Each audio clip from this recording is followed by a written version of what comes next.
Hello students. तो आज hydrocarbon का नेक्स्ट लेक्चर हम देखेंगे। पिछली क्लास में हमने ओजोनीकरण की बात करी थी, है ना। ओजोनोलाइसिस की बात करी थी। तो दो प्रकार का होता है ओजोनीकरण, एक तो ऑक्सीकारी ओजोनीकरण, एक अपचयित ओजोनीकरण। एक्चुअल में हम क्या पढ़ रहे हैं, हम पढ़ रहे हैं भाई एल्कीन और एल्काइन की ऑक्सीकरण की अभिक्रियाएं, है ना। और ऑक्सीकरण की अभिक्रिया में दो तरीके का ऑक्सीडेशन हमने देख लिया। एक तो ऑक्सीकारकों द्वारा ऑक्सीकरण, KMnO4 हो गया, KMnO4H+, या K2Cr2O7H+, या फिर इसके अलावा तीसरा वाला कौन सा, CrO3H+। इन सब की उपस्थिति में ऑक्सीकरण से क्या क्या प्रोडक्ट बनेगा ये हमने देख लिया। अब जो है इसके बाद में हमने ओजोनीकरण की रिएक्शन देखी, वो भी एक तरीके से ऑक्सीकरण की ही अभिक्रिया है, जिसमें एल्कीन और एल्काइन दोनों का ऑक्सीकरण देख लिया। ठीक है, अब कुछ अलग रिएक्शन है, जैसे एल्कीन में ही बेसिकली उनकी बात हम करेंगे। ठीक है, तो देखिएगा जरा, रिएक्शन का नाम है बेयर अभिक्रमक द्वारा ऑक्सीकरण। बेयर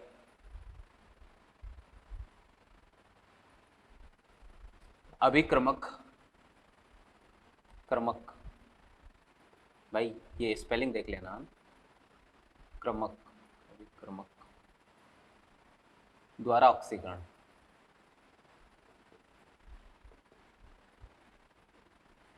ठीक है, इंग्लिश में इसको बोलते हैं Baeyer's oxidation by Baeyer's reagent. ठीक है भाई, देखना बेसिकली इसकी बात हम करेंगे एल्कीन में, यानी एल्कीन का ऑक्सीडेशन हमें क्या करवाना है, बेयर अभिक्रमक द्वारा करवाना है। ठीक है, तो भाई जब हम ऑक्सीडेशन करवाएंगे बेयर अभिक्रमक द्वारा एल्कीन का, तो क्या बनेगा, तो ये समझने से पहले बेयर अभिक्रमक क्या होता है इसकी बात कर लेते हैं। तो बेयर अभिक्रमक किसको बोलते हैं, अभिक्रमक। तो बेयर अभिक्रमक अपने पास होता है भाई ठंडा तनु क्षारीय KMnO4, है ना। ठंडा तनु क्षारीय KMnO4, इसको बेयर अभिक्रमक बोला जाता है। क्या है, ठंडा तनु क्षारीय KMnO4, यानी ठंडा किया हुआ, पानी मिलाया हुआ, क्षार की उपस्थिति में KMnO4 जो होता है, KMnO4H+ होता है, वो अलग काम करता है, KMnO4OH-, ये बेयर अभिक्रमक होता है। तो ठंडा तनु क्षारीय KMnO4 जो है उसको क्या बोलते हैं हम, बेयर अभिक्रमक बोलते हैं। ठीक है, अब भाई इसमें जो है इसकी मात्रा होती है 1%, यानी आप ये समझो कि 99% तो जल है, 1% उसमें क्या है, KMnO4 है। ठीक है, तो इसको बेयर अभिक्रमक बोलेंगे। इसको जो है वो हम ऐसे भी बोल सकते हैं, एरो पर ऐसा लिखा हुआ आएगा, कोल्ड 1% KMnO4, है ना, OH-, तो ये बेयर अभिक्रमक होता है। ठीक है, यहां रिएजेंट क्या होगा, ध्यान से देखिएगा, रिएजेंट यह होगा एल्कीन। तो एल्कीन पर हम क्या करेंगे, एल्कीन को बेयर्स रिएजेंट के साथ ट्रीट करेंगे। एल्कीन को बेयर अभिक्रमक के साथ क्या करेंगे, उपचारित करेंगे। तो हमारे पास यहां पर जो बनेगा वो बनेगा भाई सिन डाई ऑल। क्या बनेगा, सिन डाई ऑल, यानी दो OH जोड़ने, दोनों एक ही डायरेक्शन में जुड़ने चाहिए। मैकेनिज्म में आपको इसकी नहीं बताऊंगा, 12th क्लास में वापस से ये रिएक्शन आएगी। तो बेयर अभिक्रमक की क्रिया द्वारा एल्कीन पर क्या प्राप्त होता है भाई, सिन डाई ऑल प्राप्त होता है।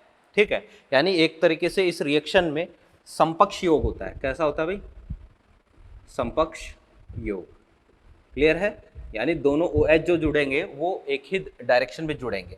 अब ध्यान से देखिएगा कि अगर कोई एल्कीन आपको दे दे, जैसे CH डबल बॉन्ड CH और ये R, एक तो यहां पर लिख के दे दिया भाई KMnO4H+, ठीक है, और एक आपको यहां पर लिख के दे दिया भाई कोल्ड डाइल्यूट KMnO4OH-, या केवल बेयर अभिक्रमक लिख के दे दिया। दोनों केस अलग अलग है। यहां पर तो होगा ऑक्सीकरण, ऑक्सीकरण होगा तो ये वाला बॉन्ड टूटेगा और फाइनली आपको जो है वो क्या मिलेगा भाई, कार्बोक्सिलिक एसिड। हालांकि यहां भी ऑक्सीकरण होगा, यहां पर भी ऑक्सीकरण, दोनों की दोनों रिएक्शन ऑक्सीकरण की ही रिएक्शन है। ये वाला कंप्लीट ऑक्सीडेशन करता है, ये पार्शियली ऑक्सीडेशन करता है। यहां पर आपको जो है वो मिलेगा सिन डाई ऑल।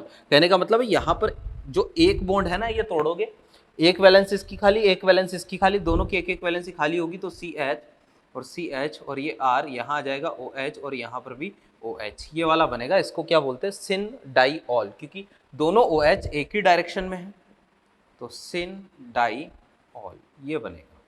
क्लियर है बात। तो cold dilute KMnO4 OH minus, ध्यान रखना भाई दोनों जो है वो अलग अलग है।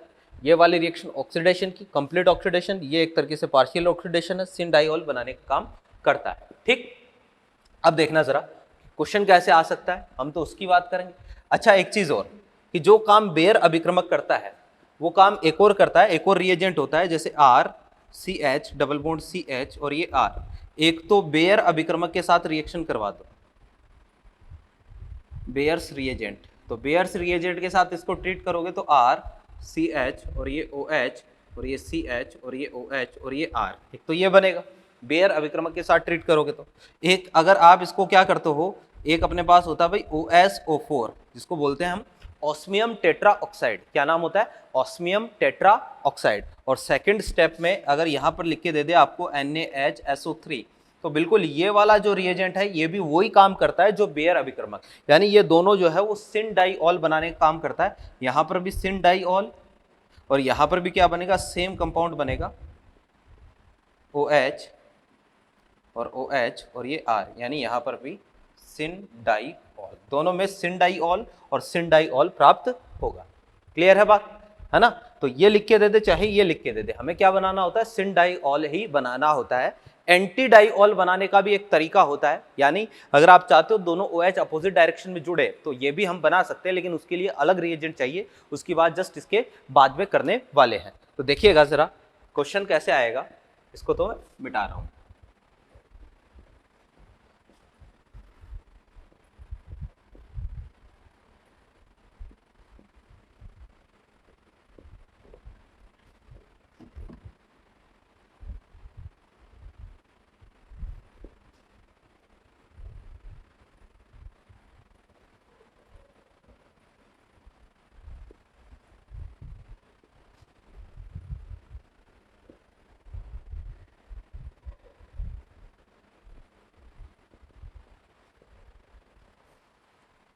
देखना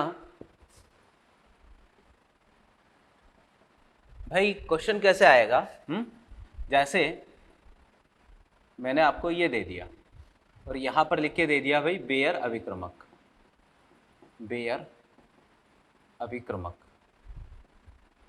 ठीक है, और यहां पर प्रोडक्ट, और ऑप्शन जो है वो कुछ इस तरीके से आपको दे दिए। एक ऑप्शन आपको ये दे दिया,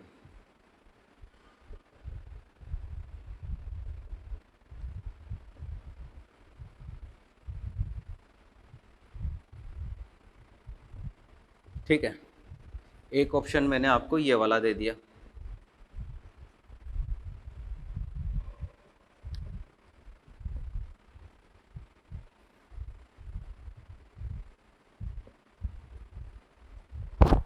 ठीक है, एक ऑप्शन मैंने आपको ये दे दिया।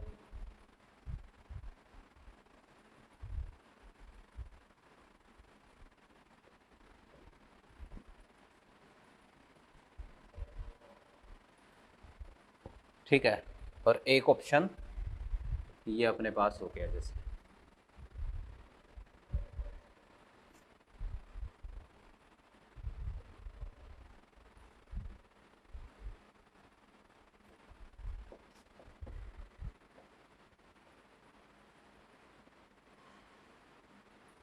ये चार ऑप्शन आपको दे दिए, आपको पूछना है सही कौन सा होगा। तो पहली बात तो दो दो प्रोडक्ट बन रहे हैं, है ना, दो प्रोडक्ट एक साथ बन रहे हैं, इसका क्या मतलब होता है ये भी सीखेंगे। पहला पॉइंट आपको ये ध्यान में रखना है कि भाई बेयर अभिक्रमक के साथ जब भी रिएक्शन करवाते हैं तो सिन डाइऑल प्राप्त होता है, यानी दोनों OH एक ही दिशा में जुड़ते हैं। इसमें जो है वो दोनों OH एक ही दिशा में, यहाँ अपोजिट डायरेक्शन में, यहाँ अपोजिट डायरेक्शन में, यहाँ अपोजिट डायरेक्शन में, सेम डायरेक्शन में, सेम डायरेक्शन में, यहाँ अपोजिट, अपोजिट वाला तो बन ही नहीं सकता, सेम डायरेक्शन में, यानी दोनों बनेंगे सेम डायरेक्शन वाले, यहां सेम डायरेक्शन वाला है, यहां सेम डायरेक्शन वाला है, यानी आंसर तो ये वाला होगा। अब आपको होगी सर दो प्रोडक्ट कैसे बनेंगे, तो भाई देखना जरा, इसका मतलब दोनों OH तल के ऊपर, इसका मतलब दोनों OH तल के नीचे की तरफ। तो भाई ये मैंने कहा है कि दोनों एक ही डायरेक्शन में जुड़ेंगे, तल के ऊपर जुड़ेंगे या तल के नीचे जुड़ेंगे, ये 50-50% प्रोबेबिलिटी है। 50% हो सकता है कि भाई तल के ऊपर भी जुड़ सकते हैं दोनों OH, और 50% प्रोबेबिलिटी तल के नीचे, यानी ये भी बनेगा ये भी बनेगा, 50% ये 50% ये दोनों प्रोडक्ट बन सकते हैं। इस तरह का क्वेश्चन एक तो पूछा जा सकता है। ठीक, दूसरा कैसा क्वेश्चन पूछा जा सकता है, तो भाई जैसे आपको सिस या ट्रांस वाली कोई एल्कीन दे दे, है ना, और वहां पर आपको पूछ ले कि कंपाउंड कैसा बनेगा, मीजो बनेगा, इनेंशियोमर बनेंगे, रेसिमिक मिश्रण बनेगा, या फिर जो है वो डाइस्टीरियोमर बनेगा, है ना, क्या बनेंगे। तो भाई इस केस में आपको कैसे सोचना है, इस तरह की क्वेश्चन जो है वो अपन पहले कर चुके हैं। जैसे एक क्वेश्चन मैंने आपको दे दिया कि भाई CH3C और ये H और ये CH3 और ये H, और यहाँ पर लिख के दे दिया भाई बेयर अभिक्रमक, बेयर अभिक्रमक, ठीक है, ये लिख के दे दिया। और प्रोडक्ट साइड जो है वो आपको मैंने ये बोल दिया कि भाई प्रोडक्ट साइड जो है वो आपको क्या करना है, एक तरीके से फीसर वाले में आंसर बताना है। तो क्या करेंगे भाई, ऐसा क्वेश्चन जब भी आए, अब हमें ये पता होना चाहिए कि इस रिएक्शन में एडिशन कैसा होता है, सिन एडिशन होता है, दोनों OH समान दिशा में जुड़ते हैं। तो सबसे पहले इसको क्या करेंगे, न्यूमेन में बदलेंगे, इसको न्यूमेन में बदल रहा हूं भाई, देखो जरा, CH3 और ये H, ये दोनों के बीच में डबल बॉन्ड। अब मैंने एक चीज और बताई थी कि भाई एंटी एडिशन हो, तो एंटी एडिशन होता है तो कौन सा रूप बनाते हैं, एंटी एडिशन में हम सांत्रित रूप बनाते हैं। सिन एडिशन होता है तो हम ग्रसित रूप बनाते हैं। तो भाई सिस एल्कीन और इसका ग्रसित रूप, तो भाई ये ग्रसित रूप, क्योंकि ग्रसित रूप होगा तो ही भाई दोनों वैलेंसी एक ही दिशा में खाली होगी, और दोनों वैलेंसी एक ही दिशा में खाली होगी तो ही सिन एडिशन होगा। देखिएगा जरा CH3, ये देखो दोनों वैलेंसी एक ही डायरेक्शन में खाली है। अगर आप इसका जो है वो सांत्रित रूप बनाओगे तो उस केस में जो है वो दोनों वैलेंसी अपोजिट डायरेक्शन में खाली होगी, यहाँ एक ही डायरेक्शन में खाली होगी, एक OH यहाँ, एक OH यहाँ। अब इसको इतना घुमाओ कि CH3 के सामने CH3 आ जाए, इसको 180 डिग्री रोटेट कर रहा हूँ, कैसे भी क्लॉकवाइज या एंटी क्लॉकवाइज रोटेट कर दो, तो CH3, ये OH, ये H, यहाँ CH3, ये H, ये OH। अब इसको किस में बदल दे, फीसर में बदल दे। तो इसको फीसर में बदलूंगा, तो भाई फीसर में बदलूंगा तो फ्रंट साइड कार्बन को तो एज इट इज रखो, है ना, बैक साइड में CH3 को तो नीचे रखना है, और इनको एक बार स्विच करवा दो HOH। तो ये कैसा कंपाउंड बना भाई, ये एक मीजो कंपाउंड प्राप्त हुआ। इस तरीके के क्वेश्चन जो है वो आपको यहाँ से देखने को मिल सकते हैं। ट्रांस वाला भी दे सकता है ना, और कोई भी एल्कीन यहाँ पर दे सकता है। तो ये प्रोसीजर आपको क्या करना है, फॉलो करना है। ऐसा ही काम ऑस्मियम टेट्रा ऑक्साइड OSO4 लिख के दे दे, या फिर नीचे NaHSO3 लिख के दे दे, तो वहां पर भी आपको सेम काम रिपीट करना है। ये बिल्कुल ऐसे ही रिएक्शन होगी, प्रोडक्ट पर कोई फर्क नहीं पड़ेगा, यही प्रोडक्ट बनेगा, ठीक। लेकिन भाई अगर मान लो ये तो बेयर रिएजेंट है, एक इसी में एक एग्जांपल और आता है कि जिसमें एंटी एडिशन होता है, वो क्या है उसको समझ लेते हैं, देखना।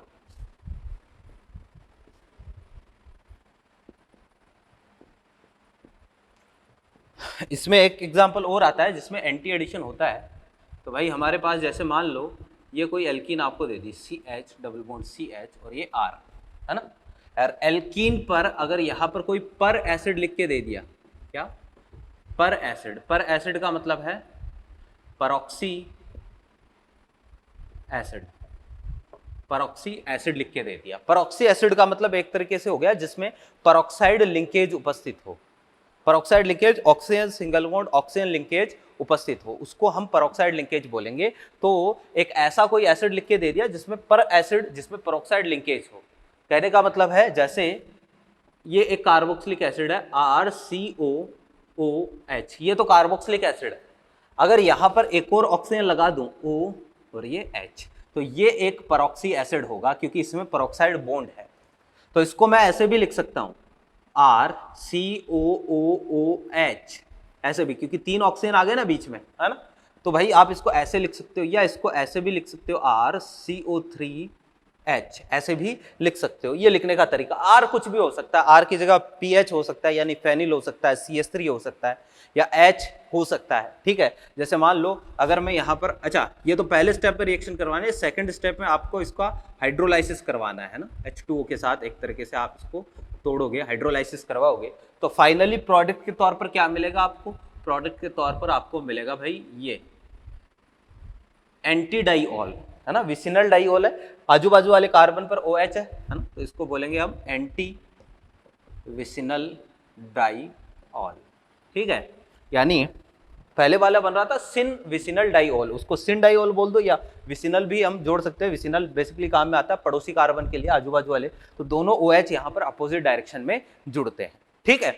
अब देखता जरा, जैसे आप यहाँ पर अलग अलग चीजें काम में ले सकते हो। जैसे मान लो आपने यहाँ पर CH3COOH ये काम में ले लिया। अगर यहाँ पर मान लो CH3COOH होता तो इसका नाम एसिटिक एसिड। अब देखो इसको क्या बोलेंगे, अगर एक और ऑक्सीजन आपने बीच में लगा दिया तो इसको मैं बोलूंगा भाई पर एसिटिक एसिड। तो हो सकता है एरो पर आपको जो है PAA लिखा हुआ मिल जाए। क्या लिखा हुआ मिल जाए? PAA। ठीक है, तो यहां एरो पर जैसे पर एसिड लिखा है तो PAA लिख के दे देगा, 2 नंबर पर आपको H2O लिख के दे देगा। या फिर जो है वो आप यहां पर ये भी काम में ले सकते हो, जैसे अगर ये होता ये बेंजीन और यहाँ पर COOH होता तो इसका नाम बेंजोइक एसिड है। अब यहाँ पर एक और ऑक्सीजन मैंने अगर लगा दिया तो इसका नाम हो जाएगा भाई पर बेंजोइक एसिड। तो इसको शॉर्ट में क्या बोलूँगा, इसको बोलूँगा PBA, पर बेंजोइक एसिड। तो पर एसिटिक एसिड, पर बेंजोइक एसिड ये भी हो सकता है ना। या फिर पर फॉर्मिक एसिड भी हो सकता है PFA, ये वाला भी हो सकता है HCOOH, इसको बोलेंगे परफॉर्मिक एसिड, परफॉर्मिक एसिड है ना। शॉर्ट में इसको PFA भी आप बोल सकते हो। तो ये काम में ले सकते हो, ये और ये, मतलब कोई भी आप पर एसिड काम में ले सकते हो। जनरली ये दोनों ज़्यादा देखने को मिलेंगे और इन दोनों में से भी ये वाला जो है वो ज़्यादा कॉमन है। क्लियर है बात? अब भाई ये रिएक्शन कैसे होती है, तो इसमें एक चीज़ आपको ध्यान में रखनी है। ध्यान से देखिएगा कि जब रिएक्शन करवाते हैं, एक तरीके से आप इसकी मैकेनिज्म पूरी तरीके से तो हम नहीं देख रहे हैं, लेकिन ये चीज़ आपको ध्यान में रखना है कि बीच में क्या बनता है। ये हमारे पास एल्कीन है। जब पहले स्टेप में आप रिएक्शन करवाते हो ना RCOOH, ठीक है, इसके साथ रिएक्शन करवाते हो, मैंने आपको पता नहीं कितनी बार बता दिया, बार बार बताया कि भाई ऑक्सीजन सिंगल बॉन्ड ऑक्सीजन, ये वाला जो क्लीवेज, ये वाला जो अपने पास बॉन्ड होता है ना, ये बहुत ही अनस्टेबल प्रकार का होता है, हाईली अनस्टेबल प्रकार का होता है। आसानी से ये बॉन्ड ब्रेक हो जाता है, यहाँ से आपको ऑक्सीजन मिलती है। और ऑक्सीजन जब मिलती है तो पहले अपने पास एक कंपाउंड बनता है भाई, ये वाला कंपाउंड बनेगा, इसको बोलते हैं भाई एपोक्साइड। क्या बोलते हैं? एपोक्साइड। तो पहले इसमें एपोक्साइड, याद करो चक्रीय ईथर, IUPAC में हमने नाम लिखना भी इसका सीखा है, ठीक है ना। तो पहले एपोक्साइड बनता है पहले स्टेप की। अगर मान लो कहीं पर इतना ही लिखा हुआ आए तो रिएक्शन को एपोक्साइड पर आप क्या कर दोगे, स्टॉप कर दोगे, एपोक्साइड पर रोक दोगे। फिर सेकंड स्टेप में हम क्या करते हैं भाई, इसका हाइड्रोलाइसिस करवाते हैं। तो अब ये H2O का मॉलिक्यूल जो है वो किसी एक कार्बन पर अटैक करता है तो ये वाला बॉन्ड क्या हो जाता है, ओपन हो जाता है। और फाइनली जो है वो अपने पास, मैं हाइड्रोलाइसिस की मैकेनिज्म अभी नहीं बताऊंगा, 12th में वापस से ये रिएक्शन आएगी। तो फाइनली अपने पास क्या बनता है भाई, एंटी विसिनल डाइऑल। तो जब भी पर एसिड या लिखा हुआ आए, है ना, जब भी पर एसिड या PBA PAA ये सारी चीजें लिखी हुई आए तो ये एक्चुअल में क्या करते हैं भाई, एंटी डाइऑल बनाने का काम करते हैं। क्लियर है बात? तो भाई ये अपने पास हो गया ऑक्सीडेशन की जितनी भी रिएक्शन है वो सारी हमने देख ली है। क्लियर? तो भाई ऑक्सीडेशन हो गया। तो अब आते हैं अपन मॉड्यूल की तरफ, है ना। अपना चैप्टर तो कंप्लीट है भाई, ठीक है। तो मॉड्यूल में कुछ इंपॉर्टेंट चीज़ें मैं आपको टिक करवा देता हूँ, है ना, कुछ एक्सरसाइज वगैरह है। अब केवल अपना बेंजीन वाला पोर्शन बाकी रहा है तो उसको भी हम डिस्कस करेंगे। सबसे पहले स्टेज फर्स्ट। तो भाई स्टेज फर्स्ट में बहुत सारे प्रॉब्लम जो है वो आपका फर्स्ट माइनर जो हुआ था उसमें हमने डिस्कस कर ली थी, बहुत सारी सीट हमने पहले ही डिस्कस कर चुके हैं अपन। उसके अलावा जो क्वेश्चन आपको करने हैं उसकी बात करने जा रहे हैं। हाँ भाई एक चीज़ मैं आपको बता देता हूँ, ठीक है। ऑर्गेनिक एक्चुअल में क्या होता है, ऑर्गेनिक जो है ना वो पूरी कनेक्टेड है। कनेक्टेड का मतलब है 11th और 12th दोनों ऑर्गेनिक एक दूसरे से रिलेटेड है। तो इस वाले मॉड्यूल में बहुत सारी चीज़ें ऐसी है जो 12th से लिंक होती है, 12th क्लास से लिंक होती है। तो ऐसा हो सकता है कि भाई इसमें बहुत सारी चीज़ें आपसे सॉल्व ना हो, मॉड्यूल में बहुत सारी चीज़ें जो है हो सकता है आपको दिक्कत आए, या आपको ऐसा लगता हो कि सर ने ये रिएक्शन हमें डिस्कस नहीं करवाई या ये रिएक्शन क्लास में नहीं बताई। हो सकता है, बिल्कुल मैं एक्सेप्ट करता हूँ, क्योंकि वो मैं बता भी नहीं सकता, चाहकर भी अभी डिस्कस नहीं कर सकता, ठीक है। इसके 2 रीज़न है, एक तो 12th से लिंक है, दूसरा आपने अभी केमिकल बॉन्डिंग नहीं पढ़ी, ठीक है। तो वो चीज़ें आपको उनसे रिलेटेड क्वेश्चन एक बार नहीं करने हैं और उनसे रिलेटेड क्वेश्चन माइनर में भी नहीं आएंगे, ठीक है। और जब 12th पढ़ोगे या इनऑर्गेनिक पढ़ोगे तो बहुत सारी चीज़ें ऐसी है जो क्लियर हो जाएगी, तो टेंशन लेने की बिल्कुल भी ज़रूरत नहीं है, ठीक है। तो ऐसा हो सकता है कि इसमें बहुत सारे प्रॉब्लम्स आपसे अभी सॉल्व ना हो, वो प्रॉब्लम आपको स्किप करनी है, वो छोड़नी है। मैं जो क्वेश्चन टिक करवा रहा हूँ आपको अभी वही प्रॉब्लम सॉल्व करनी है, ठीक है ना। और बाकी जो है वो आपको एक बार छोड़ देनी है, धीरे धीरे आप जब पढ़ोगे तो वो सारी कवर हो जाएगी। ठीक है, तो भाई सबसे पहले हम बात करेंगे फर्स्ट एक्सरसाइज की, स्टेज फर्स्ट। ठीक है, तो स्टेज फर्स्ट में जो क्वेश्चन आपको करना है, क्वेश्चन नंबर 59। ठीक है, आपको करना है 59 के बाद में क्वेश्चन नंबर 60, 59, 60, 60 के बाद में 61, 62, 63, 64, 65, 66, 67, 68। बहुत सारे क्वेश्चन इनमें से पहले टिक करवा दिए हैं मैंने, जो हमने सॉल्व भी कर चुके हैं, अपन सॉल्व कर चुके हैं, तो वो आप एक बार छोड़ सकते हो। 69, 69 के बाद में 70 से लेकर, क्वेश्चन नंबर 70 से लेकर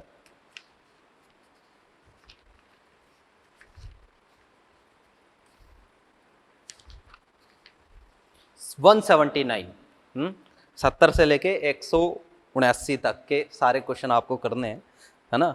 179 तक के सारे करने हैं। ठीक है, आगे के मत करना 180 से लेके, क्योंकि ये आगे क्वेश्चन बेंजीन से रिलेटेड है, बेंजीन अभी हमने पढ़ा नहीं है। ठीक है, हाँ, इनमें हो सकता है कि 2-4 क्वेश्चन बीच में ऐसे फंस जाए जो आगे से टॉपिक से रिलेटेड है, तो वो रहने देना। इसके अलावा कल हम मॉड्यूल डिस्कस करेंगे आगे क्लास में, तो उन क्वेश्चंस के बारे में मैं आपको बता दूंगा कि भाई ये क्वेश्चन आपको नहीं करना है। इनमें से जितने आपसे बनते हैं उतने कर लेना, बाकी जो क्वेश्चन मेरे को ऐसा लगेगा कि इसमें आपको डाउट हो सकता है तो वो मैं क्लास में सॉल्व करवाऊंगा।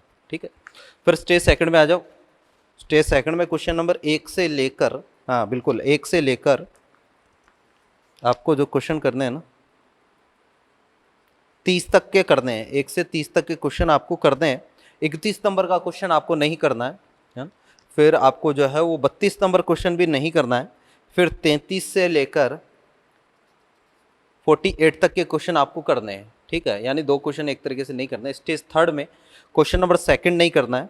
ठीक है, फर्स्ट करना है, थर्ड करना है ना, चौथा भी नहीं करना है। एक बार चौथा बेंजीन का क्वेश्चन है।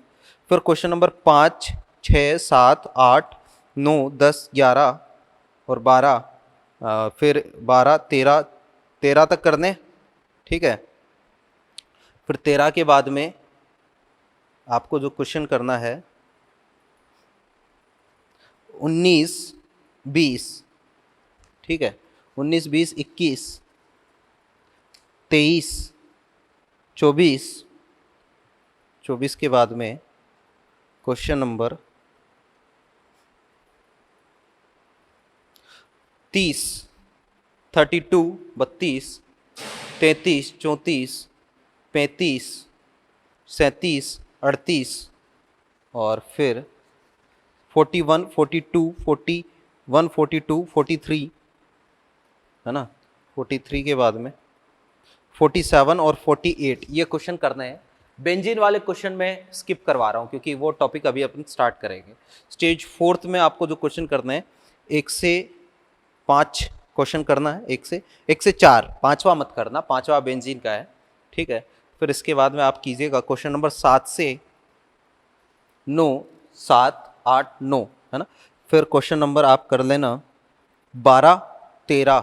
ठीक है, और फिर इसके बाद में 14, ठीक है, 16, 17 और 18, है ना। फिर 20, 22 और 23, 24, 25, 26, 27, है ना। ये तो है स्टेज फोर्थ पार्ट ए। अब बात करते हैं पार्ट बी की। तो पार्ट बी में क्वेश्चन नंबर 1 से लेकर 11 तक के क्वेश्चन करने। 12 का मत करना एक बार। फिर 13 करना है, 15 करना है। ठीक है, फिर इसके बाद में 15 के बाद क्वेश्चन नंबर 17 करना है। ठीक है, फिर इसके बाद क्वेश्चन नंबर 20, 21, 22 और 24। ठीक है,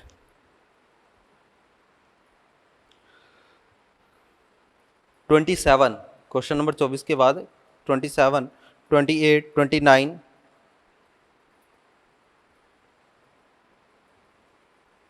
ठीक है, फिर क्वेश्चन नंबर 33, 33 के बाद में क्वेश्चन नंबर 36 और 37। ठीक है, ये सारे क्वेश्चन आपको करने हैं। ठीक है, तो भाई हमने ऑलमोस्ट एल्कीन और एल्काइन के जितने भी क्वेश्चन थे वो सारे हमने टिक कर लिए हैं, वो आपको करने हैं। किसी एक क्लास में अभी अपने पास जो है वो कितनी क्लासेस बाकी है, हमें टोटल जो है वो 99, तो 21, 22, 23, 24 क्लास में इसको निपटाना है। तो 2 क्लास का आज और कल की क्लास में बेंजीन पूरा हो जाएगा, ठीक है ना। तो उसके बाद में हम मॉड्यूल डिस्कस करेंगे। तो भाई इसको तो मैं मिटा रहा हूँ, देखना।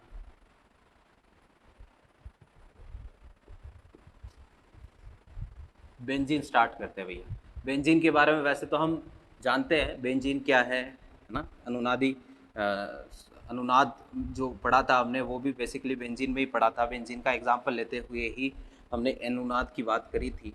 ठीक है, अब बेंजीन की केमिकल प्रॉपर्टीज़ क्या होती है, इसकी फिजिकल प्रॉपर्टीज़ क्या होती है, अगर प्रयोगशाला में जाएं तो बेंजीन कैसे बनाएंगे, इन सब की बातें हम करेंगे।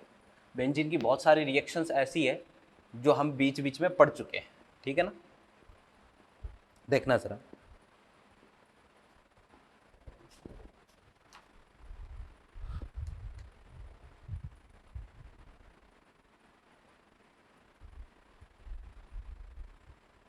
टॉपिक का नाम क्या है भाई, बेंजीन। ठीक है, स्ट्रक्चर सब जानते हैं, फॉर्मूला क्या होता है,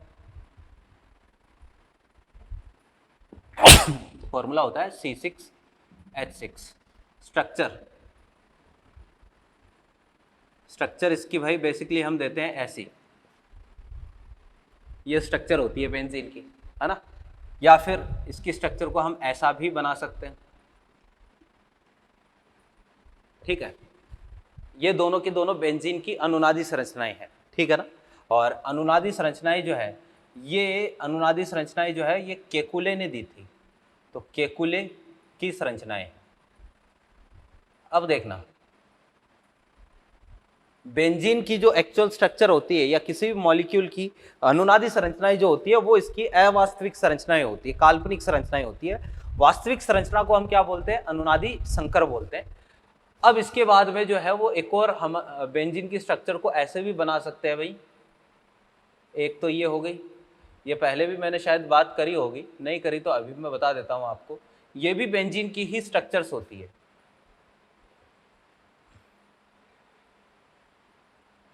ठीक है, और ये वाली जो स्ट्रक्चर होती है ये दी थी एक साइंटिस्ट था जिसका नाम था डेवर्स स्ट्रक्चर्स।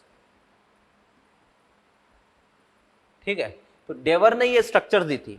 तो बेंजीन की टोटल जो है वो हम मिलाकर बोले तो ये 5 रेजोनेटिंग स्ट्रक्चर्स हो सकती है, जिनमें केकुले की 2 है और बाकी जो है वो किसकी है, डेवर की है। और इन सबको मिला के बेंजीन का जो रेजोनेंस हाइब्रिड अपन बनाते हैं वो कुछ ऐसा बनाते हैं, या फिर जो है वो इसको हम ऐसा बना सकते हैं। ये तो है बेंजीन की स्ट्रक्चर्स। क्लियर है बात। तो भाई ये आपने कम पढ़ा होगा, ये वाली जो है वो हम इतनी ज़्यादा काम में नहीं लेते हैं, बेसिकली हम काम में इसी स्ट्रक्चर को लेते हैं। तो ये फॉर्मूला हो गया, ये इसकी संरचनाएं हो गई। फिर हमें पता है कि बेंजीन जो है वो क्या है, अनुनाद द्वारा स्थायी है। अनुनाद द्वारा क्या है भाई, स्थायी है। ये रेजोनेंस स्टेबलाइज्ड मॉलिक्यूल होता है, इसमें रेजोनेंस होता है। ठीक है, और रेजोनेंस जो पढ़ा था, जो हमने शुरुआत करी थी, जो एग्जाम्पल लिए थे वो भी किससे लिए थे, बेंजीन से ही हमने स्टार्ट किए थे। ठीक है ना। तो भाई ये तो है बेंजीन। अब भाई ज़्यादा जो है वो इसके बारे में आपको ध्यान रखने की ज़रूरत नहीं है ना, क्योंकि यहाँ से जहाँ से क्वेश्चन आते हैं हम डायरेक्टली उसी पॉइंट की बात करेंगे। अब इसके बाद में आपको ये ध्यान में रखना है कि बेंजीन जो है वो एक कलरलेस, ठीक है, यानी रंगहीन एवं गंधहीन यौगिक है, लिक्विड है, वाष्पशील द्रव है। ठीक है, तो ये जो है वो एक कैसा होता है, रंगहीन, गंधहीन और वाष्पशील द्रव होता है। ठीक है, इसके अलावा जो है वो इसका बॉइलिंग पॉइंट होता है 80 डिग्री सेंटीग्रेड और फ्रीजिंग पॉइंट इसका जो होता है वो होता है 5.5 डिग्री सेंटीग्रेड, है ना।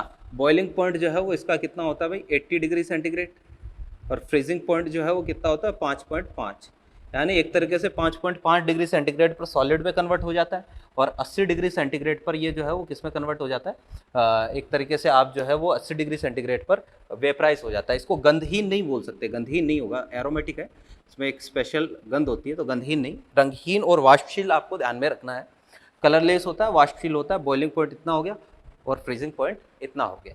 इसके अलावा बेंजीन की बात करें तो बेंजीन में जो प्रत्येक कार्बन है उस पर संकरण कौन सा होता है भाई, बेंजीन के प्रत्येक कार्बन का संकरण, ये भी sp2 है क्योंकि हर कार्बन डबल बॉन्डेड कार्बन है, तो sp2 sp2 sp2 और sp2 और ये sp2, ठीक है। तो बेंजीन का प्रत्येक कार्बन sp2 संकरित होता है। तो इसके अलावा आप ये बोल सकते हो क्योंकि sp2 संकरित है, पाई इलेक्ट्रॉन कितने, 6 पाई इलेक्ट्रॉन है, सिग्मा और पाई बॉन्ड तो आप काउंट कर ही सकते हो कितने सिग्मा कितने पाई होंगे, तो सिग्मा और पाई तो काउंट कर ही लोगे कितने होंगे, 12 तो सिग्मा बॉन्ड हो जाएंगे, 3 क्या हो जाएंगे, पाई बॉन्ड हो जाएंगे, ठीक है। तो भाई 6 पाई इलेक्ट्रॉन इसके पास हो गए, तो ये एक तरीके से एरोमेटिक हाइड्रोकार्बन है, एरोमेटिक हाइड्रोकार्बन है। और आपको पता है कि भाई एरोमेटिक होने की वजह से बहुत ही ज़्यादा स्टेबल भी है, क्योंकि एरोमेटिक, नॉन एरोमेटिक और एंटी एरोमेटिक में स्टेबिलिटी का ऑर्डर क्या बताया हुआ है, सबसे ज़्यादा स्टेबल कौन सा, एरोमेटिक। फिर नॉन एरोमेटिक और एंटी एरोमेटिक जो कंपाउंड होते हैं वो सबसे कम स्थायी होते हैं, तो ये एक एरोमेटिक हाइड्रोकार्बन होता है, ठीक है।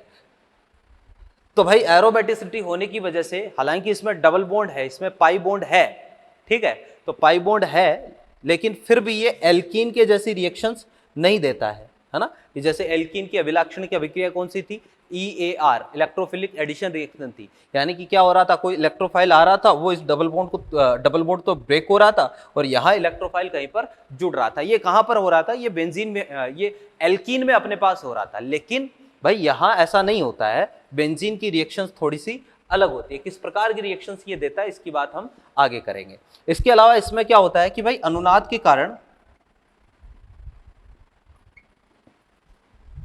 कारण सभी कार्बन कार्बन बंध लंबाइयां बराबर हो जाती है या बराबर होती है। तो भाई इसमें रेजोनेंस होता है, और अनुनाद होने की वजह से क्या होता है, जितनी भी कार्बन कार्बन बॉन्ड लेंथ है वो सारी की सारी क्या हो जाती है, इक्वल हो जाती है, बराबर हो जाती है, ठीक है। ये बेंजीन की कुछ मोटा मोटी बेसिक सी बातें हैं जो आपको क्या करनी है, ध्यान में रखनी है। अब मैं डायरेक्टली आ रहा हूँ भाई इनके बनाने की विधियों पर, कि कैसे प्रयोगशाला में अगर हम जाएं तो बेंजीन को कैसे बना सकते हैं। और 2-4 रिएक्शन है भाई बनाने की, और इनमें से 1-2 रिएक्शन तो हम पहले भी पढ़ चुके हैं, ठीक है, तो उनको डिस्कशन, उनका ज़्यादा उन पर चर्चा नहीं करेंगे। डायरेक्टली जो नई रिएक्शंस है ना उन पर ध्यान देंगे, कौन कौन सी रिएक्शंस है जिनसे बेंजीन को बना सकते हैं, ये हम पढ़ने वाले हैं, देखिएगा।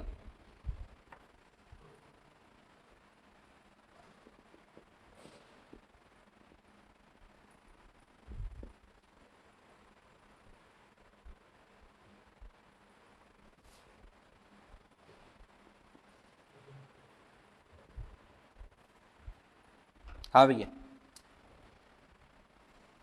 बेंजीन बनाने की विधियां,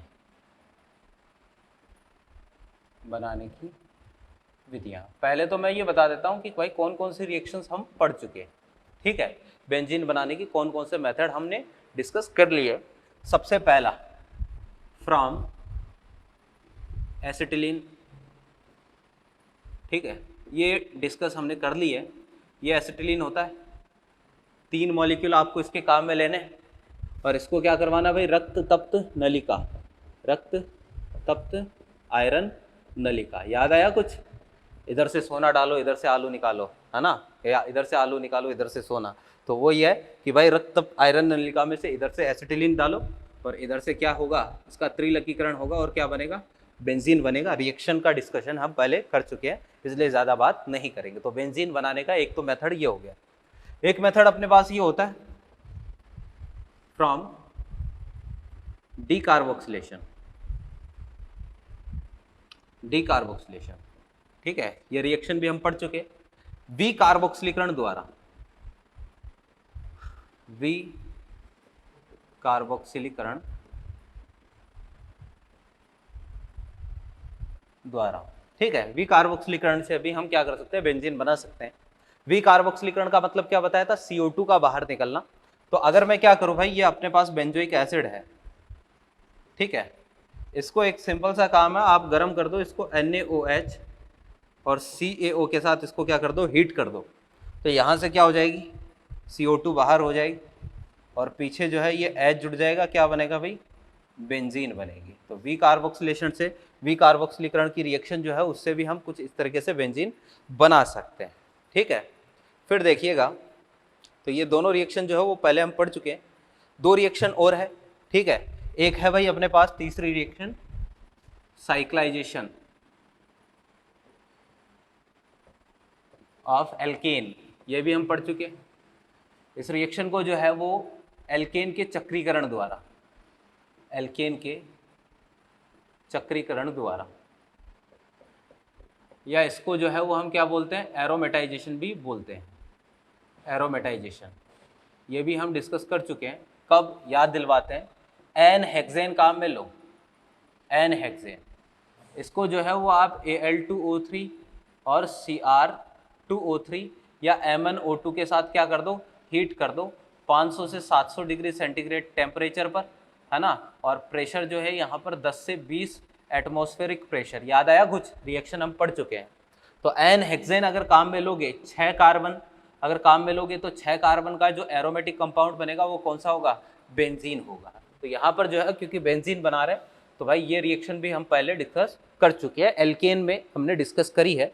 7 कार्बन लोगे तो टोलुइन बनेगा, है ना। 9 कार्बन लोगे तो मेसिटिलीन बनेगा, 8 कार्बन लोगे तो जाइलिन बनेगा, है ना। तो पहले डिस्कशन कर लिया है।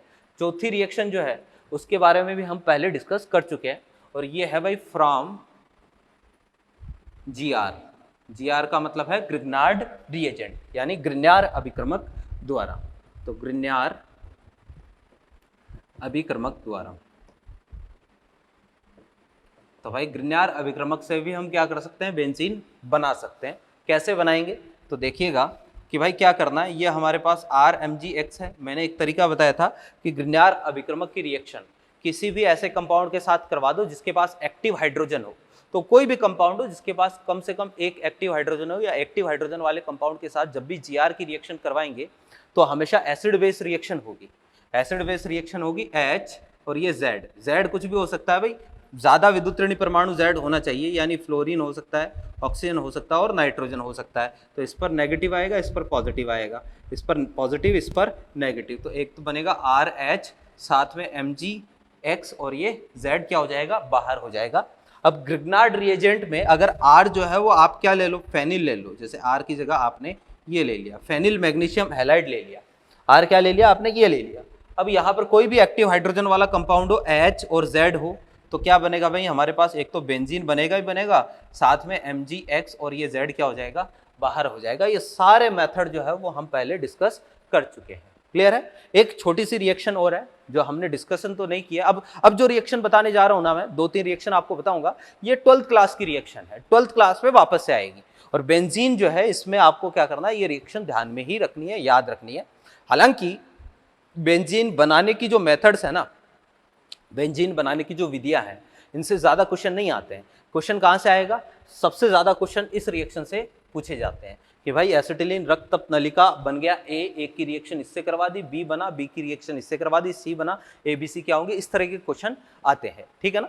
तो ज्यादा क्वेश्चन इससे नहीं आते हैं। 1-2 रिएक्शन ऐसी है जो 12th क्लास से लिंक करती है, 12th क्लास की रिएक्शन है, तो वापस से 12th में रिपीट होगी। अभी के लिए आपको वो रिएक्शन जो है वो डायरेक्टली याद ही रखनी पड़ेगी, क्योंकि ज्यादातर कहीं ना कहीं क्वेश्चन जो है वो उनसे भी आ जाता है। तो देखिएगा जरा, इसको तो मिटा रहा हूं मैं।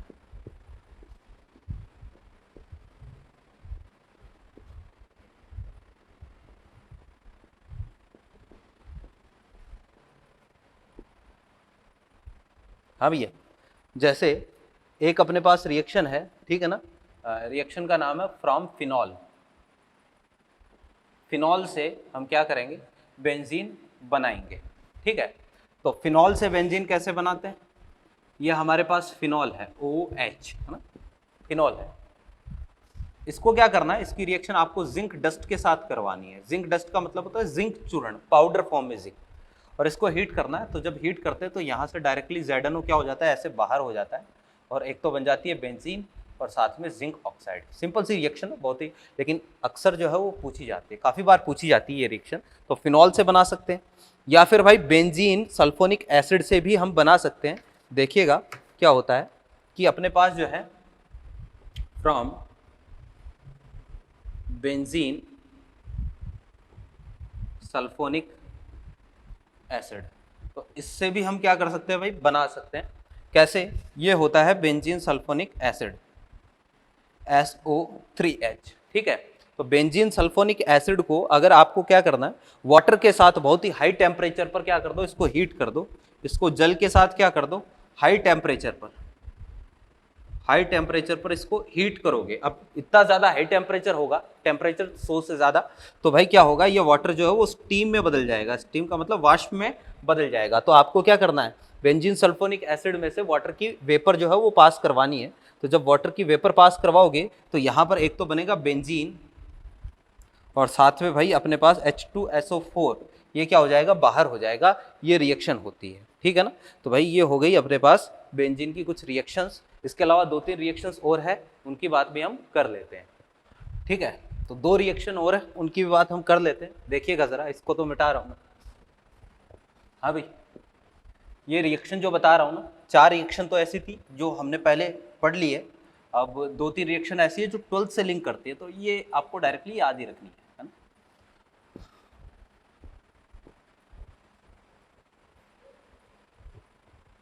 हाँ भैया, देखना जरा भाई, अगली रिएक्शन है अपने पास क्लोरो बेंजीन के अपचयन से, ठीक है। कि भाई क्लोरोबेंजीन का अपचयन करवा दे अपन तो भी हमारे पास जो है वो बेंजीन बन सकती है। क्लोरोबेंजीन क्या होता है, ये होता है। तो अगर आप इसको क्या करो भाई, इसकी रिएक्शन, इसका अपचयन करवा दो, तो एक तरीके से हाइड्रोजन का जुड़ना, 2 हाइड्रोजन के साथ आपने रिएक्शन करवा दी 2H, ठीक है।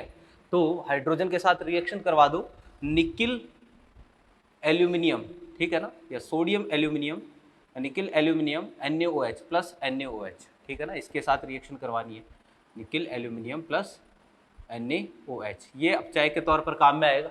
तो एक तो यहाँ पर हाइड्रोजन जुड़ जाएगा, बेंजीन बनेगा, और एक यहाँ से HCl क्या हो जाएगा भाई, बाहर हो जाएगा। तो क्लोरोबेंजीन से भी रिएक्शन आ सकती है। जनरली कम ही रिएक्शन ये पूछी जाती है, जो अब अगली रिएक्शन बता रहा हूँ वो ज़्यादा पूछी जाती है।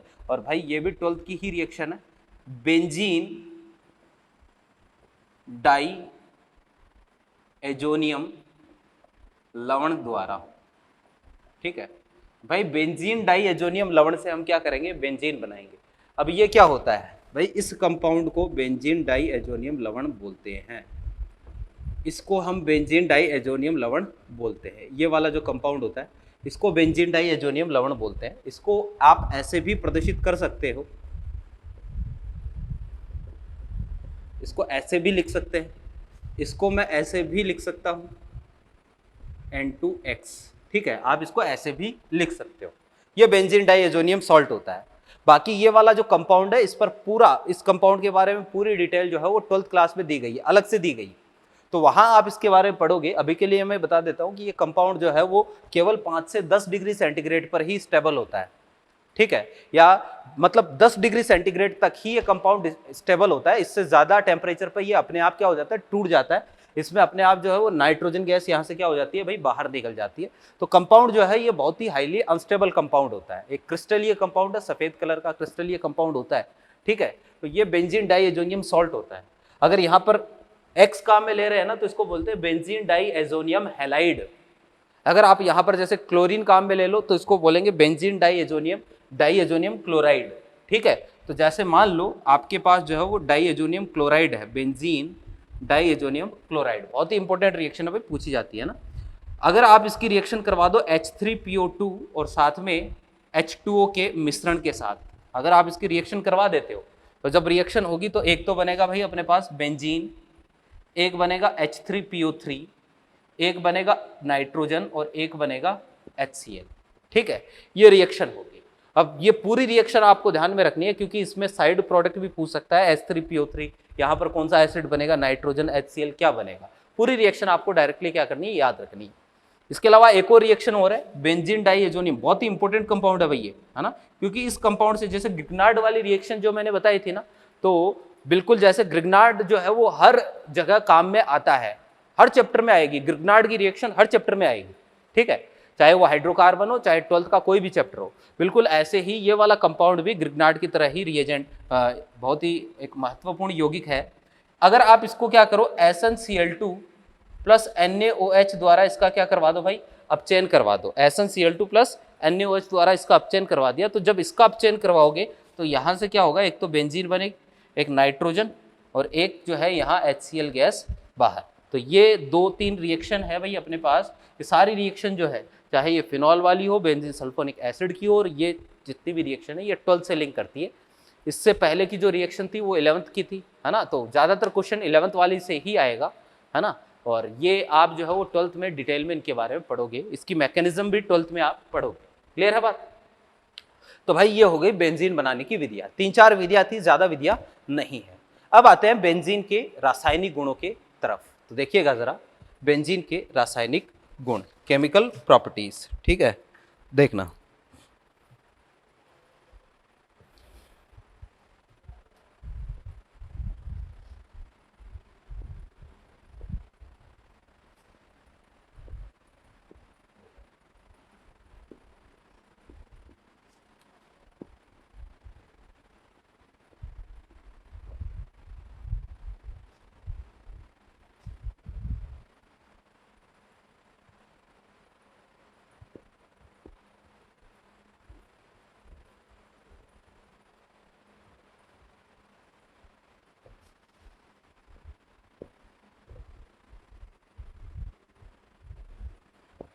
हाँ जी भैया, देखो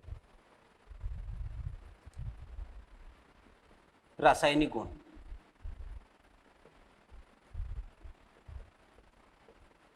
कि भाई बेंजीन जो है वो बेसिकली किस प्रकार की अभिक्रियाएं देता है।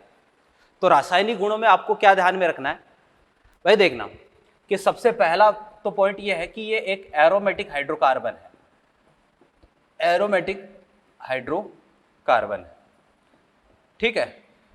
तो ये क्या करेगा, एल्कीन के जैसी अभिक्रिया नहीं देगा, ठीक है। एरोमेटिक हाइड्रोकार्बन है, अतः यह एल्कीन के जैसी अभिक्रियाएं नहीं देता है, ठीक है। तो एरोमेटिक हाइड्रोकार्बन है तो भाई ये एल्कीन की जैसी रिएक्शंस नहीं देगा, क्योंकि एल्कीन जो है वो हमने वहां पर EAR रिएक्शन पढ़ी थी। ये EAR रिएक्शन जो है वो देगा, लेकिन बहुत ही कम पॉसिबिलिटी है EAR होने की, ठीक है। तो जैसे एल्कीन में मैंने कहा था कि भाई हाँ, इसमें देखो जरा, बेंजीन में डबल बॉन्ड है, आप कहोगे सर बेंजीन डबल बॉन्ड है, एल्कीन में भी डबल बॉन्ड होता है, तो एल्कीन वाली रिएक्शन होनी चाहिए, लेकिन एरोमेटिक होने की वजह से ये वो रिएक्शन नहीं देता है। और भाई इसीलिए ये ब्रोमीन जल को Br2 जल, है ना, Br2 ब्रोमीन जल इसको बोलते हैं। तो ब्रोमीन जल को रंगहीन नहीं करता है। तो ये वाला जो कंपाउंड है ये ब्रोमीन जल को कलरलेस नहीं करेगा, ब्रोमीन जल को रंगहीन नहीं करेगा। क्लियर है बात। क्यों, क्योंकि भाई वो ये एरोमेटिक है, तो इसकी एरोमेटिसिटी क्या हो जाएगी, खत्म हो जाएगी अगर ब्रोमीन जल के साथ इससे रिएक्शन कर दी। या फिर आपको ये भी ध्यान में रखना है KMnO4 H+ द्वारा ऑक्सीकृत नहीं होता है, ऑक्सीकृत नहीं होता है, ठीक है। कि भाई एल्कीन जो है वो KMnO4 H+ से, हम एल्कीन को क्या कर रहे थे भाई, ऐसे ऑक्सीकृत कर रहे थे ना, ये H इसको तोड़ा, एक ऑक्सीजन इधर एक ऑक्सीजन इधर, तो कोई भी एल्कीन होती है वो इस तरह से ऑक्सीकृत हो जाती है, लेकिन बेंजीन का KMnO4 H+ द्वारा ऑक्सीकरण नहीं होता है। क्लियर है बात, ठीक है। तो ये 2-3 पॉइंट हो गए। अब बात करते हैं तो किस तरीके की रिएक्शंस ये देता है, हम उसकी बात करने जा रहे हैं कि बेंजीन आखिर किस प्रकार की रिएक्शन देता है। तो एक पॉइंट आपको ध्यान में रखना है कि बेंजीन की अभिलाक्षणिक अभिक्रियाएं ESR प्रकार की होती। डायरेक्टली पूछ सकता है भाई कि भाई बेंजीन की अभिलाक्षणिक अभिक्रियाएं कौन सी होती है। तो ESR का मतलब होता है इलेक्ट्रोफिलिक सब्स्टिट्यूशन रिएक्शंस, हिंदी में बोले तो इलेक्ट्रॉन्स ने ही प्रतिस्थापन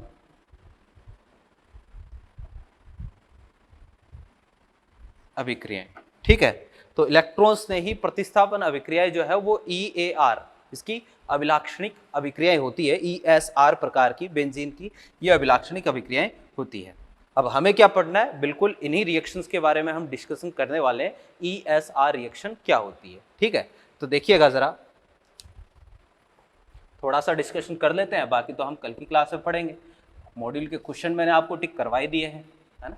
कल हम बेंजीन को कंप्लीट भी कर लेंगे।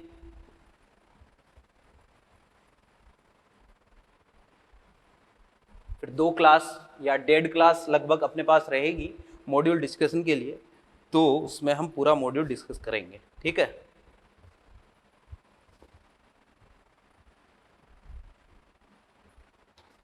देखिएगा टॉपिक क्या है, ESR, ठीक है, इलेक्ट्रोफिलिक सब्स्टिट्यूशन रिएक्शन। देखना क्या होता है भाई, कुछ इस तरीके की रिएक्शंस होगी। ये बेंजीन है, ये एक हाइड्रोजन है। ESR क्यों बोलते हैं कि कोई इलेक्ट्रोफाइल आया। अब कोई रिएजेंट है मान लो यहाँ पर, अब रिएजेंट जो होगा उसमें इलेक्ट्रोफाइल भी होगा और न्यूक्लियोफाइल भी होगा, है ना। तो कोई इलेक्ट्रोफाइल आएगा, यहाँ से इस हाइड्रोजन को हटा देगा, हाइड्रोजन को हटा देगा और खुद इसकी जगह जो है वो जुड़ जाएगा। तो इस तरीके की जो रिएक्शंस है ना, कि भाई किसी इलेक्ट्रॉन्स ने ही द्वारा बेंजीन के हाइड्रोजन का प्रतिस्थापन, है ना। इसको लिख देता हूं कि किसी इलेक्ट्रॉन ने ही द्वारा बेंजीन के हाइड्रोजन का प्रतिस्थापन क्या कहलाता है, ESR कहलाता है, ठीक है। तो भाई ये अपने पास जो है वो इसकी डेफिनेशन हो गई कि कोई इलेक्ट्रॉन्स ने ही क्या करेगा, बेंजीन के हाइड्रोजन को प्रतिस्थापित कर देगा, तो इसको ESR बोलेंगे। क्लियर है। इसकी मैकेनिज्म हमें देखनी है क्योंकि काफ़ी ज़रूरी रिएक्शन है। तो मैकेनिज्म देखिएगा कि अपने पास सबसे पहले तो रिएजेंट है, तो रिएजेंट है ये ब्रेक होगा। कैसे ब्रेक होगा भाई, एक तो E+ मिलेगा, एक क्या मिलेगा, Nu-। अब बेंजीन जो है वो इसके पास जैसे ही रिएजेंट आएगा, देखो जरा इलेक्ट्रोफाइल आया, वही बात है कि भाई बेंजीन है, 3 डबल बॉन्ड है। अब इसमें खास बात क्या होती है, खास बात ये होती है कि अगर ये EAR बेंजीन जो है ना, वो अगर EAR प्रकार की रिएक्शन देता मान लो, है ना, ENU अगर EAR प्रकार की रिएक्शन देता, इलेक्ट्रोफिलिक एडिशन देता, तो क्या होता, एक डबल बॉन्ड जो है वो क्या हो जाता, ब्रेक हो जाता, एक तरफ इलेक्ट्रोफाइल एक तरफ न्यूक्लियोफाइल। यानी इस केस में बेंजीन की एरोमेटिकता चली जाती, बेंजीन नॉन एरोमेटिक हो जाता, ज्यादा स्थायी से कम स्थायी हो जाता। लेकिन ESR रिएक्शन होती है ना, तो पहले भी एरोमेटिक था, अभी भी एरोमेटिक है, तो इस केस में इसकी एरोमेटिसिटी बरकरार रहती है, ठीक है ना। तो इस तरीके की रिएक्शन जो है ये आसानी से दे देता है, इस तरीके की रिएक्शंस आसानी से नहीं देता है। क्यों, क्योंकि भाई कम स्टेबल हो जाएगा, और कोई भी एलिमेंट या कोई भी कंपाउंड जो है वो कम स्टेबल नहीं होना चाहता है, ठीक है। तो देखना जरा कि जब रिएक्शन होगी तो ये इलेक्ट्रोफाइल, इस पर इलेक्ट्रॉनों की कमी है, और ये वाला जो है अपना, इसके आसपास पाई इलेक्ट्रॉन क्लाउड है। तो इसको देखकर मन में हलचल हुई, मन में लड्डू फूटा, कौन सा इलेक्ट्रोमेरिक प्रभाव होगा, बेंजीन अपने पाई बंध के इलेक्ट्रॉन किसी एक कार्बन पर शिफ्ट करेगा और ये कार्बन इसको क्या कर देगा, इलेक्ट्रॉन दे देगा। तो भाई हमारे पास बीच में जो है वो ये बना, ठीक है, ये कंपाउंड बना, एक तरीके से कार्बोकेटाइन टाइप है। ये वाला स्टेप रिएक्शन का स्लो स्टेप होता है, बोले तो ये क्या है, RDS है, ठीक है। तो देखना जरा नेक्स्ट स्टेप में फिर क्या हुआ, अपने पास ये H यहाँ पर है, इसको हम बोलते हैं एरेनियम आयन, एरेनियम आयन, ठीक है। और ये अनुनाद द्वारा स्थायी होता है, अनुनाद द्वारा स्थायी, इसमें अनुनाद चलता है, double single double single double single positive. तो इसमें ये वाला बॉन्ड इधर आएगा, तो इसमें अनुनाद चला देते हैं, ठीक है। तो पॉजिटिव चार्ज यहाँ आया, डबल बॉन्ड यहाँ, तो E और ये H, ठीक है। फिर नेक्स्ट स्टेप में वापस से ये वाला डबल बॉन्ड इधर आएगा, तो अनुनाद द्वारा स्टेबल होता है, तो कहने का मतलब है एक स्टेबल कार्बोकेटाइन बन रहा है अपने पास, यहाँ पर पॉजिटिव चार्ज आया, ठीक है। तो ये इसकी अनुनादी संरचना है, अनुनाद द्वारा स्थायी है। तो इसको जो है वो ये जो बनता है अपने पास, इसको सिग्मा कॉम्प्लेक्स भी हम बोलते हैं, सिग्मा कॉम्प्लेक्स एक तरीके से इसको बोल सकते हैं, नाम होता है बस, और कुछ नहीं है।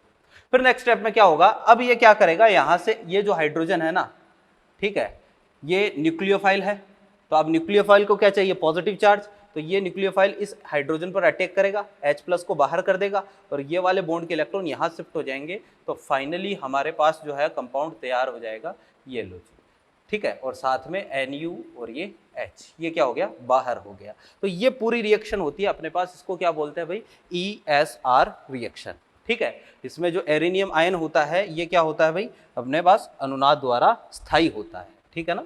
इस तरीके से रिएक्शन चलती है, ठीक है। अब ये स्टेप जो है वो स्लो स्टेप होता है, RDS आपको पता ही है, RDS स्टेप किसको बोलते हैं, और बाकी जो है इसके बारे में, मैकेनिज्म के बारे में। अच्छा, ये तो ESR की जनरल रिएक्शन है। अब एक चीज देखना जरा, कई बार क्या करेगा, इलेक्ट्रोफाइल है, इलेक्ट्रोफाइल का मतलब जिसके पास इलेक्ट्रॉनों की कमी हो, खुद को इलेक्ट्रॉनों की जरूरत है इलेक्ट्रोफाइल को, और खुद को अगर इसको इलेक्ट्रॉनों की जरूरत है तो ये कहां जाएगा, जहां इसको इलेक्ट्रॉन मिलेंगे, यानी इलेक्ट्रोफाइल कहां जुड़ेगा, जहां इलेक्ट्रॉन घनत्व ज्यादा होगा वहां जुड़ेगा। कई बार क्या करेगा, बेंजीन पर ऐसे कोई समूह आपको जोड़ के दे दिया, जैसे मान लो यहां पर CH3 जोड़ के दे दिया, अब आपको बोलेगा कि 1 2 3 ये पोजीशन है ना, या 1 2 ये पोजीशन है 2, इनमें से इलेक्ट्रोफाइल कौन सी पोजीशन पर जाके जुड़ेगा, 1 पर जाके जुड़ेगा कि 2 पर जाके जुड़ेगा। आपको ऐसे क्वेश्चन पूछ लेगा कि भाई इलेक्ट्रोफाइल जो है वो कहां जाके जुड़ेगा, 1 पर या 2 पर, कहां पर जाके जुड़ेगा, तो भाई इलेक्ट्रोफाइल कहां, 1 पर जाके जुड़ेगा। क्यों, इलेक्ट्रोफाइल को क्या चाहिए, इलेक्ट्रॉन चाहिए, और इलेक्ट्रॉन कहां मिलेगा, जहां इलेक्ट्रॉन घनत्व ज्यादा होगा वहां इलेक्ट्रॉन मिलेगा।